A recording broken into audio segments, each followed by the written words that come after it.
तो बच्चों आज हमारा टॉपिक सरफेस टेंशन, लेकिन उससे पहले हम एक टॉपिक पढ़ेंगे। देखो मैग्नेट और ये कोई आयरन पार्टिकल है मान के चलते हैं, तो आयरन पार्टिकल मैग्नेट की तरफ अट्रैक्ट होता है। क्यों? क्योंकि एक फोर्स लगती है। एक चार्ज पार्टिकल ने सपोज नेगेटिव, ये पॉजिटिव को अट्रैक्ट करता है तो फोर्स लगती है, दोनों एक साथ स्टक कर जाते हैं।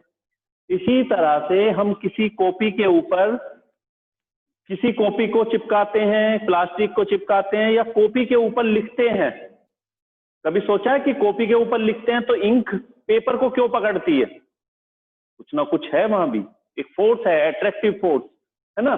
तो ये फोर्स ऑफ अट्रैक्शन हमारे मैटर के अंदर भी वर्क करता है। जैसे लिक्विड पार्टिकल है, वाटर के पार्टिकल सारे एक साथ क्यों रहते हैं? मरकरी के सारे एक साथ क्यों रहते हैं? या वाटर, कई बार देखा होगा वाटर को किसी स्मूथ सरफेस के ऊपर गिराते हैं, मार्बल के ऊपर, तो वहां से जल्दी से फ्लो हो जाता है। लेकिन अगर हम क्या करें, किसी कपड़े के ऊपर पानी को डालते हैं तो कई बार देखा होगा कपड़ा पानी को पकड़ता है और कई बार नहीं भी पकड़ता है। तो जहां पे पकड़ा है इसका मतलब वहां पे फोर्स ऑफ अट्रैक्शन अच्छा है, और उस फोर्स को बोलते हैं कोहेसिव फोर्स। अब सेम तरह के किसी भी बॉडी के, किसी भी मैटर के सेम पार्टिकल्स के सेम मॉलिक्यूल्स के बीच जो फोर्स लगती है उसे कौन सा फोर्स बोलते हैं? कोहेसिव। और जो अलग अलग तरह के होते हैं उसे क्या बोलते हैं? एडेसिव। तो जब हम कॉपी पर लिखते हैं तो इंक और पेपर के बीच कौन सी फोर्स वर्क करती है? एडेसिव फोर्स, है ना।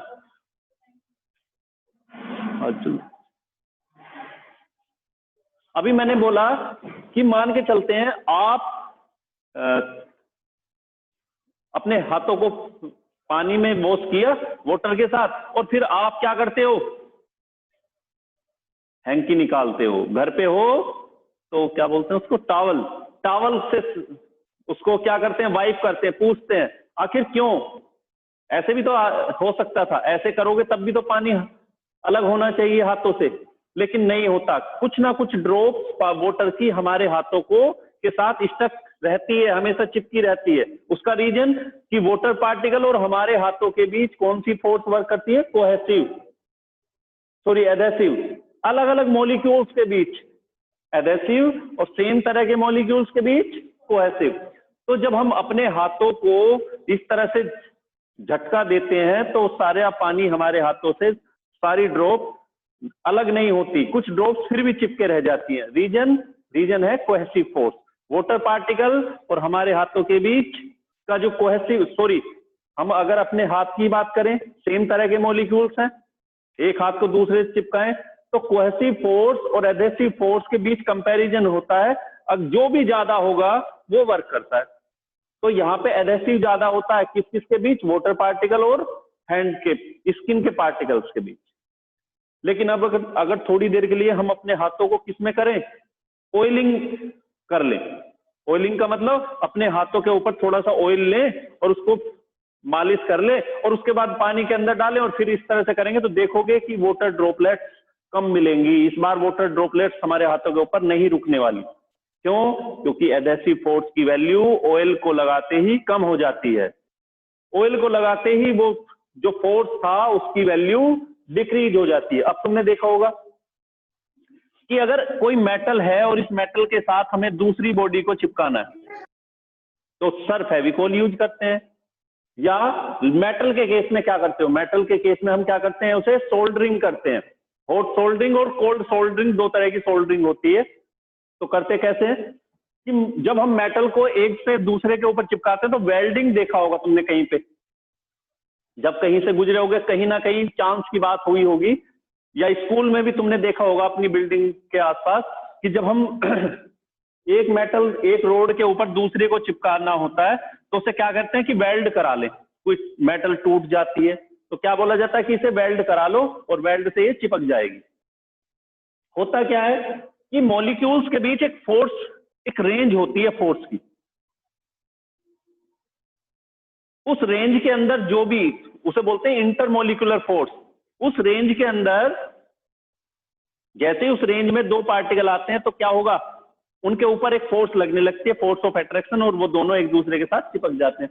कई बार तुमने देखा होगा अपनी कॉपी में भी कि जो कॉपी सबसे नीचे है, मान के चलो आप अलमीरा के अंदर कॉपी रखी हुई है बहुत सारी या बुक्स रखी हुई हैं, तो जो सबसे नीचे है और वहां पे थोड़ा मॉइस्चर हो जाए तो पेपर चिपक जाते हैं। पेपर को बड़े अलग से तुम्हें हटाना होता है, या न्यूज पेपर है कुछ भी है तो वहां पे वो चिपक जाते हैं। उसका रीजन क्या है? रीजन क्या है कि दोनों पार्टिकल के बीच का जो गैप था उस गैप को पूरा किसने कर दिया? वाटर ड्रॉप ने। और उसके बाद वो दोनों, और ऊपर से हमने क्या कर दिया उसको? प्रेशराइज। तो प्रेशराइज करते ही क्या हो गया? दोनों के अंदर की जो इंटरमोलिकुलर रेंज है, इंटरमोलिकुलर रेंज से मतलब क्या होगा? मान के चले एक पार्टिकल ये एक ये, दोनों एक दूसरे के ऊपर अट्रैक्टिव फोर्स नहीं लगाते, लेकिन जैसे ही उस रेंज में आएंगे दोनों एक दूसरे के ऊपर अट्रैक्टिव फोर्स लगाने लगते हैं और दोनों एक दूसरे के साथ चिपक जाते हैं। तो हॉट वेल्डिंग में हम क्या करते हैं कि दो मेटल के बीच जो वो गैप रहता है उस गैप को फिल करते हैं, और जैसे ही वो गैप फिल हो जाएगा क्या होने लगेगा? एक इंटरमोलिकुलर फोर्स उनके ऊपर वर्क करेगा, अट्रैक्टिव फोर्स होता है और दोनों एक दूसरे के साथ चिपक जाते हैं। आप कॉपी के ऊपर पेन से लिखते हो, कई बार देखा होगा इंक फैलती है, और कुछ पेन ऐसे होते हैं जिसकी इंक बड़े अच्छे से पकड़ लेती है, तो उसमें कौन सी फोर्स है? अच्छी, कोहेसिव। सेम तरह के मॉलिक्यूल, सेम तरह के पार्टिकल्स के बीच कोहेसिव, और डिफरेंट तरह के पार्टिकल्स के बीच एडेसिव। आप पेपर को चिपकाते हो, आपने ऐसे ही गम वगैरह यूज की, थोड़ा सा उतने अच्छे से नहीं चिपक पाया, फिर से छूट गया, लेकिन आप फेविकोल चिप से लगाते हो तो बहुत अच्छे से चिपका देता है, क्योंकि फेविकोल और जो भी मटेरियल आपने यूज किया वहां पे कोहेसिव फोर्स की, एडहेसिव फोर्स की वैल्यू बहुत ज्यादा है। एल्फी एक मार्केट में आती है, एल्फी से फेविक्विक, ये सारे क्या करते हैं? उस गैप के बीच में चले जाते हैं, और गैप जो रहता है गैप को फिल करने के लिए, और बाद में वो सूख जाती है, जल्दी सूख जाती है। आपने देखा होगा ये भी लिखा होता कि कभी भी अपने हाथों पर जब उसको यूज करें ना मतलब कुछ ना कुछ क्या ग्लव्स वगैरह पहन के उसे यूज करें, क्योंकि क्या होता है कई बार फिंगर से लगा रह गया और फिंगर को आपने पकड़ लिया तो चिपकी रह जाती है, तो हार्मफुल भी है। तो हमें क्या करना होगा कि दो अलग अलग मटेरियल के बीच लगने वाली एडहेसिव फोर्स की वैल्यू अगर कोहेसिव से बढ़ जाती है तो वो दोनों चीजें हमेशा चिपक जाती है। अभी मैंने बोला वाटर पार्टिकल हम क्या करते हैं? ऐसा क्लॉथ यूज करते हैं, और वो क्या करते हैं? वाइप करते हैं, और वो क्या कर लेता है? क्लॉथ पानी को कहते हैं कि वो एब्जॉर्ब कर लेता। क्यों किया लेकिन एब्जॉर्ब? क्योंकि वहां पे एडहेसिव फोर्स की वैल्यू ज्यादा है। किस किस के बीच? वाटर पार्टिकल और क्लॉथ पार्टिकल के बीच। इसमें भी कॉटन क्लॉथ जल्दी से वाटर को एब्जॉर्ब करता है।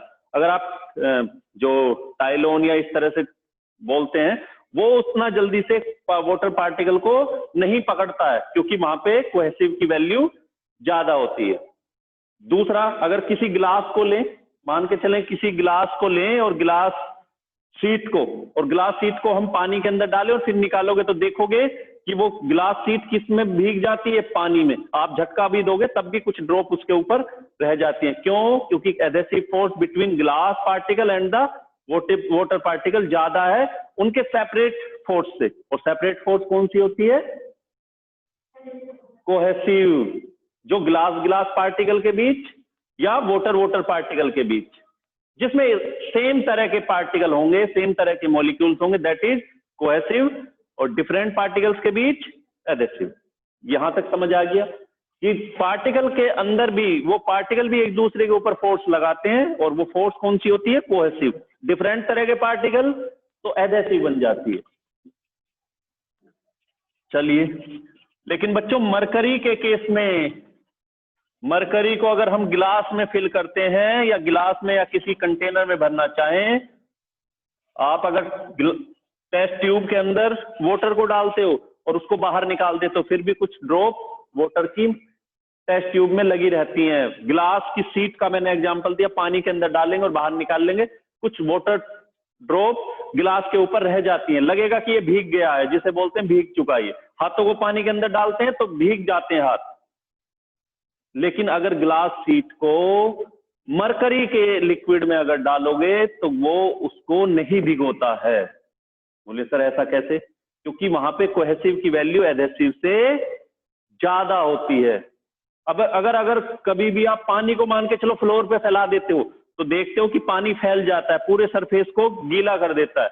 लेकिन अगर आप मरकरी को डाल दोगे तो मरकरी की ऐसे लगेगा जैसे ड्रॉप पूरे के पूरे फैलती है, लुढ़कती है, रोल करती हुई, लेकिन कभी भी फर्श के साथ वो ये कहो दोस्ती नहीं करती।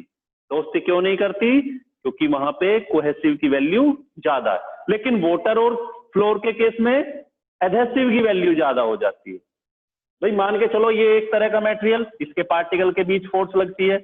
ये दूसरे तरह का मटेरियल, ये ए और ये बी, इनके बीच भी कोहेसिव लगता है। अब अगर हम दोनों को कंबाइंड लें तो क्या होना चाहिए? इन दोनों की इन पार्टिकल की दोस्ती।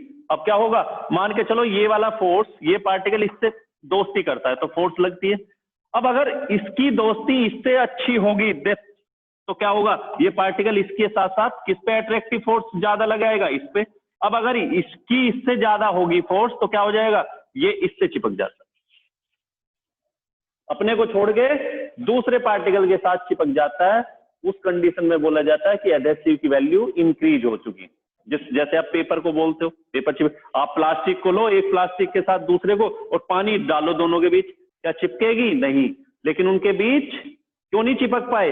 क्योंकि वहां पे अभी एडहेसिव की वैल्यू कोहेसिव से ज्यादा नहीं हुई। लेकिन आप जैसे ही क्या करोगे, फेविक्विक या एल्फी या फेविकोल दोनों के बीच जैसे ही लगाया, अब वो दोनों प्लास्टिक एक दूसरे से चिपक जाएंगे। क्यों? क्योंकि अब एडहेसिव की वैल्यू ज्यादा हो गई, किससे? कोहेसिव से। तो इसी तरह से हमारी लिक्विड के अंदर फोर्स लगती है पार्टिकल्स के बीच, मॉलिक्यूल्स के बीच। और मान के चलते हैं एक ड्रॉप है, पार्टिकल सब के सब एक दूसरे से पूरी की पूरी ड्रॉप हमने फैला दिया पानी, लेकिन छोटी अगर ड्रॉप है तो क्या बनाती है? ये अपने आप को स्फेयर फॉर्म में। और ये इसका एग्जांपल देखते हो, रेनिंग के टाइम पर जब वाटर ऊपर से नीचे की तरफ गिरता है तो पानी किस फॉर्म में आता है? नीचे स्फेरिकल फॉर्म में, बॉल की फॉर्म में, है ना। और वो क्यों बनता है बॉल की फॉर्म में? क्योंकि देखा गया है कि ये लिक्विड पार्टिकल भी एक दूसरे के ऊपर फोर्स लगाते हैं। तो अगर हम इमेजिन करते हैं एक लाइन, हम किसी लिक्विड सरफेस के ऊपर, भाई एक बॉल है, बॉल के ऊपर एक लाइन ड्रॉ कर दे, जैसे प्लास्टिक की बॉल। इसी तरह से इमेजिन करें कि अगर हमारे पास कोई वाटर की ड्रॉप है, और वाटर की ड्रॉप भी किस फॉर्म में होगी? स्फेयर की फॉर्म में। हमने इमेजिन किया, ऐसे ही इमेजिनरी लाइन ड्रॉ करते हैं तो देखा ये गया कि इस इमेजिनरी लाइन के ऊपर एक फोर्स लगती है, और किसकी वजह से? मॉलिक्यूल के अट्रैक्शन की वजह से। और ये फोर्स क्या करती है? उसके एरिया को मिनिमाइज करती है। जैसे किसी मैग्नेट के पास हम आयरन पाउडर को फैला देते हैं स्प्रिंकल वे में, इस तरह से छिड़क देते हैं इसके चारों तरफ। अब क्या होगा?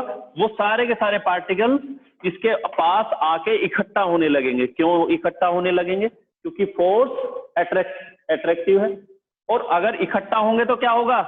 जो एरिया ज्यादा था अब वो कम एरिया में आ गए। उसी तरह से यहां भी है, अगर अंदर की फोर्स ज्यादा है, जो पहले बाहर की तरफ थी, और सब के सब फोर्स लगाते हैं तो क्या होगा? एक फोर्स लगती है जो अपीयर ऐसे होता है कि जैसे सरफेस पे लगी हुई है, और इसकी नेचर क्या है कि ये अपने एरिया को मिनिमाइज करता है। तो सरफेस टेंशन को हम रिप्रेजेंट करते हैं टी से, कुछ बुक्स में सिग्मा से भी करते हैं। इक्वल टू क्या फॉर्मूला होता है? Force upon length. तो force exerted per unit length of a liquid drop of a liquid surface is called surface tension। और इसी की वजह से वो क्या करता है? अपने एरिया को मिनिमाइज करता है। इसके बाद आता है surface energy. Sir surface tension एक बार और बता दीजिए।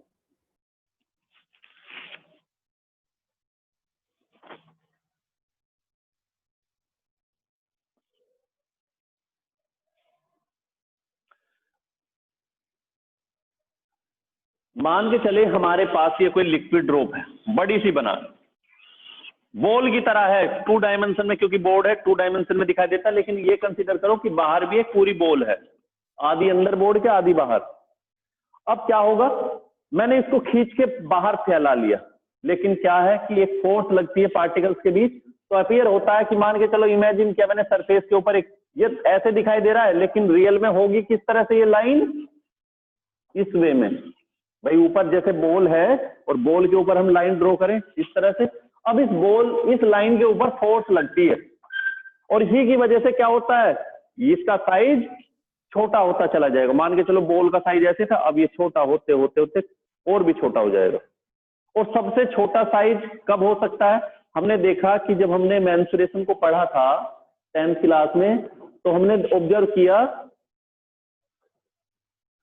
ऑब्जर्व किया कि किसी मटेरियल से अगर हमें कोई बॉडी को बनाना है, किसी मटेरियल से अगर हमें किसी बॉडी को बनाना है, और उसका फिर जो बॉडी बनेगी उसका अगर हम सरफेस एरिया निकालेंगे, तो वो सरफेस एरिया सबसे कम किसका होता है, स्फीयर का। मान के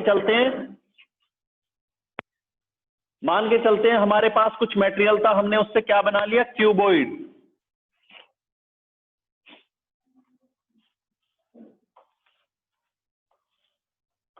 हमने उससे क्या बनाया बच्चों, क्यूब बना लिया, क्यूबॉइड बना लिया। लेकिन इतने ही मटेरियल से जब हम स्फीयर बनाते हैं तो हमारा स्फीयर इस फॉर्म में आ गया। तो हमने जब देखा अगर हम इसका एरिया निकालेंगे तो क्या आएगा, 6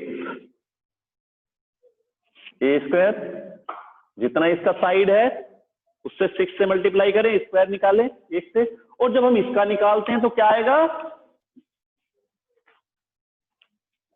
सरफेस एरिया स्फीयर का 4 पाई आर स्क्वायर। बच्चों को पता है 4 पाई आर स्क्वायर इतना। अब देखो वॉल्यूम दोनों का इक्वल है, अभी हम यहाँ पे चेक करेंगे, वॉल्यूम इक्वल है। वॉल्यूम क्या होता है,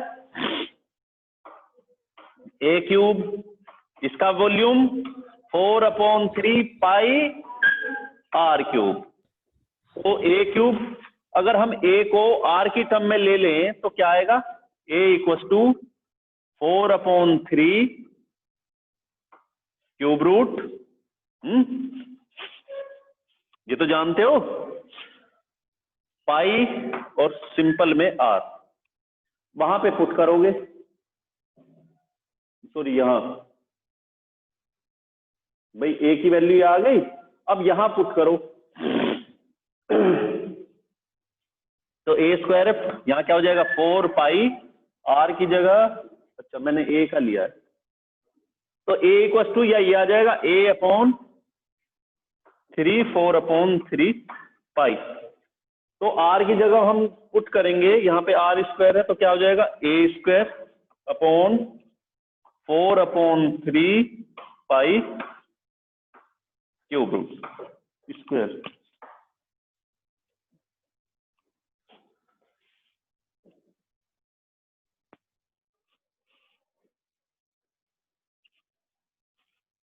तो हमने जब देखते हैं, क्योंकि यहाँ पे डिजिट नहीं है, खाली फॉर्मूले की फॉर्म में, तो हम जब देखेंगे कि सेम तरह की वॉल्यूम है और सेम तरह की वॉल्यूम को लेके अगर बात करें, तो हमने देखा जब सरफेस एरिया इसका निकालते हैं, या क्यूबॉइड होगा, क्यूब या क्यूबॉइड, और इसका निकालते हैं तो हमें सरफेस एरिया इसका कम मिलता है।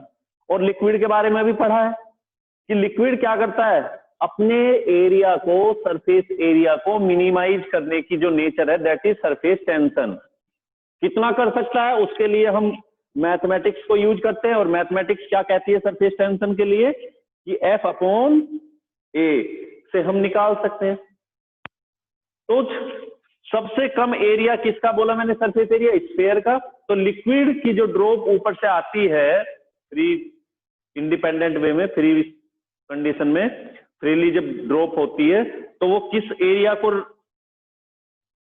एग्जिस्ट करती है, स्फीयर को। वरना क्यूब भी आ सकता था, क्यूबॉइड फॉर्म में भी आ सकती थी। कभी देखा रेनिंग के टाइम पे लिक्विड की जो ड्रॉप होती है, लिक्विड ड्रॉप, वो किस तरह की फॉर्म में आती है, स्फेरिकल। कभी क्यूब फॉर्म में आती देखी है बच्चों? No sir. हाँ जी, क्यों नहीं आती? अरे क्यों नहीं आती? सर क्योंकि क्योंकि सरफेस एरिया ज्यादा हो जाएगा। सरफेस एरिया क्योंकि ज्यादा हो जाएगा, और वो उसकी नेचर है नहीं, वो तो अपनी लिक्विड में कोहेसिव फोर्स ज्यादा होती है जो उसके अदर पार्टिकल्स हैं। लेकिन एक चीज और भी देखी होगी बच्चों कई बार, कि ड्रॉप थोड़ी सी पूरी तरह से स्फेरिकल ना होके थोड़ा इस तरह से देखी होगी, मींस जैसे हमारी अर्थ है इलिप्टिकल वे में थोड़ी। बच्चे अच्छा इसी सरफेस टेंशन की वजह से देखो, कभी सोचा है जो बच्चे छोटे छोटे बॉल रखते हैं, मार्बल जिसको बोलते हैं, है ना, कंचे जिसको बोल देते हैं, हाँ जी, तो वो स्फेरिकल क्यों होते हैं और कैसे बनाए जाते होंगे? या साइकिल की छोटी छोटी सी बॉल देखी होंगी, जो हैंडल वाली छोटी सी, या साइकिल में जो छोटी सी होती है ना, वो सब कैसे बनाया जाता है? बनाने के लिए उसे क्या करते हैं कि पहले पूरी तरह से मेल्ट करते हैं मेटल को हाई टेम्परेचर पे मेल्ट करेंगे, और मेल्ट करने के बाद उसको नोजल के अंदर डालेंगे, या मेटल को फिल करेंगे, मान के चलो ट्यूब है, और फिल करने के बाद इसका साइज बहुत छोटा होता है यहां से, और ये क्या होगी, धीरे धीरे ड्रॉप बनती है, और ड्रॉप बनने के बाद जब नीचे आएगी ड्रॉप बनेगी, और नीचे रहता है लिक्विड जिसका टेम्परेचर बहुत कम होता है ना। नीचे पानी या कुछ भी लिक्विड रखते हैं जो बहुत ठंडा होता है। अब ये ड्रॉप किस तरह से, मेल्ट कंडीशन में, और मेल्ट कंडीशन में क्या कैसा कलर दिखाई देता है मेटल का, तुमने देखा होगा, लोहे को जब गर्म करते हैं कैसा दिखाई देता है, रेड कलर, रेडिश में, रेड हॉट जिसको बोलते हैं।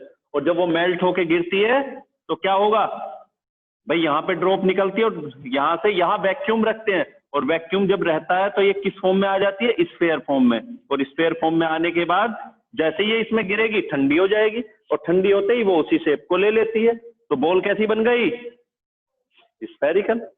कई बार यहाँ का वैक्यूम या एटमॉस्फेयर थोड़ा सा प्रेशर रह जाता है, तो ये बॉल पूरी तरह से स्फेयर ना बन के क्या हो जाता है, इस तरह से, या हाइट या कुछ वेरिएशन दूसरी चीजें आती हैं, तो देखोगे कई बार गोली पूरी स्फेयर नहीं होती, थोड़ा सा साइज उनका चेंज रहता है। खासकर कंचों को देख सकते हैं जो बच्चे खेलते हैं, छोटी छोटी ग्लास की जो बॉल होती है, तो इस तरह से इनको बनाया जाता है। और यहाँ से पानी को बार बार से, ऐसा नहीं कि पानी यहीं पर रखा रहता है, ये पानी यहाँ से फ्लो होता रहता है, बॉल भी साथ साथ जाती है।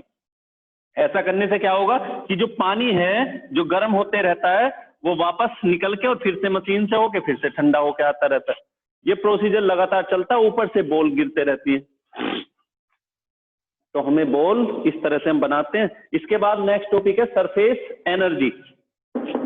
अच्छा, सरफेस टेंशन के और भी कई सारे एग्जाम्पल है।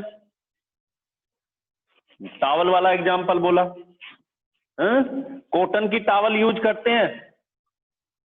कभी घर पे देखा कि कोई और दूसरा क्लॉथ ले ले? तुमने देखा होगा जब कभी किसी फंक्शन में खाना वाना बनता है तो उसमें कपड़ा कैसा बोलते हैं, वो कॉटन क्लॉथ, है ना। या एक और आता है उसको बोलते तो हैं व्हाइट कलर का कुछ रहता है ना, बड़ा सॉफ्ट सा।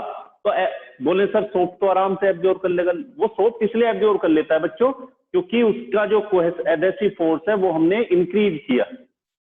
आप कभी किसी वैसे कपड़े से पूछते हो जैसे आजकल आते हैं जिसमें रैक्सीन टाइप या थोड़ा सा टेरिकोट टाइप का बोल देते हैं, तो वो जल्दी से नहीं पकड़ता है पानी की ड्रॉप्स को। क्यों नहीं पकड़ता? क्योंकि वहां पे एडेसिव फोर्स की वैल्यू उतना नहीं होती, है ना। तो टॉवल देखा होगा बड़ा सॉफ्ट सा रखते हो और वो जल्दी से कवर कर लेता है। स्वेटर देखते हो, स्वेटर एक चीज और है बच्चों, इसका नुकसान भी है। कोहेसिव फोर्स जहां ज्यादा है पानी जल्दी से वहां से टच नहीं करेगा उसको, एडेसिव ज्यादा होगा तो जल्दी से पानी एब्जॉर्ब कर लेगा।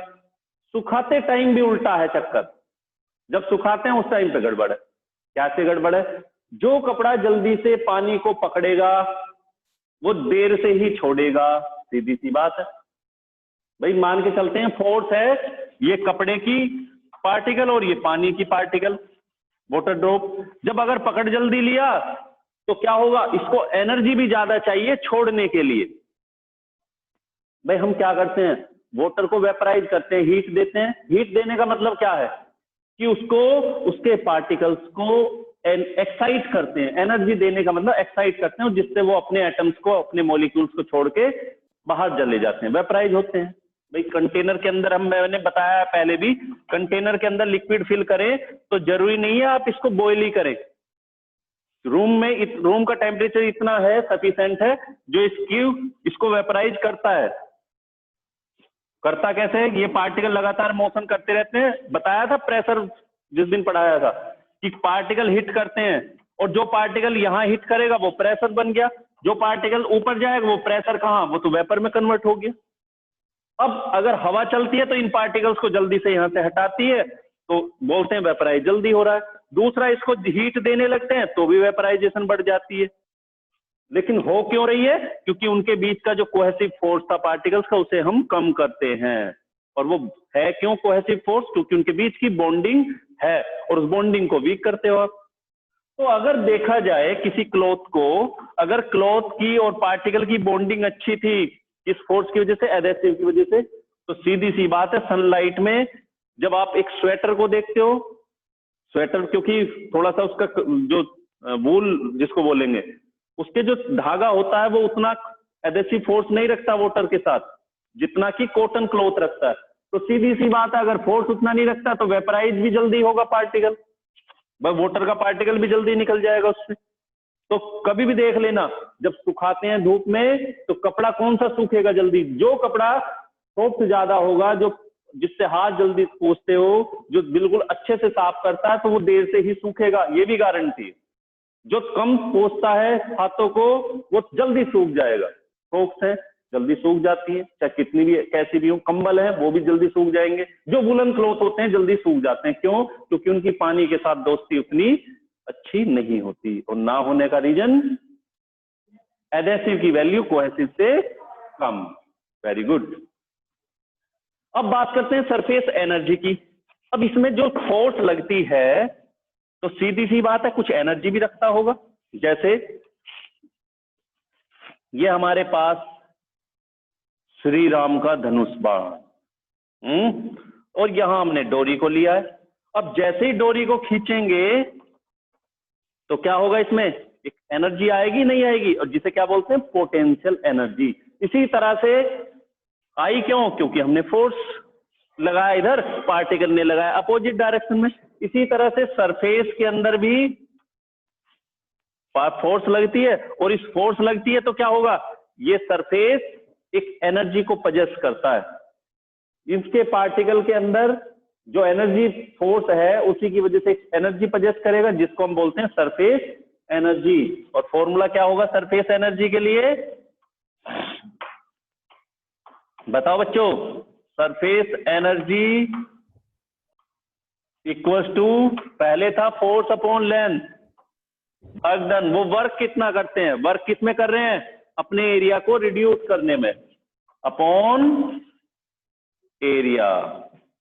वहां पे था लेंथ के अकॉर्डिंग, फोर्स लगता था लेंथ पे, यहां पे लगेगा वर्क करते हैं किसमें? अपने एरिया को रिड्यूस करने में। तो जितना वर्क किया पर यूनिट एरिया के ऊपर, दैट इज सरफेस एनर्जी। इसके बाद इनकी यूनिट और देखें, यूनिट दोनों की सेम रहती है। यूनिट दोनों की सेम किस तरह से? इंपॉर्टेंट चैप्टर है बच्चों एग्जाम के लिए, ध्यान रखना, कोई भी टॉपिक छूटना नहीं चाहिए इस चैप्टर का खास करके। Surface tension equal to force upon length.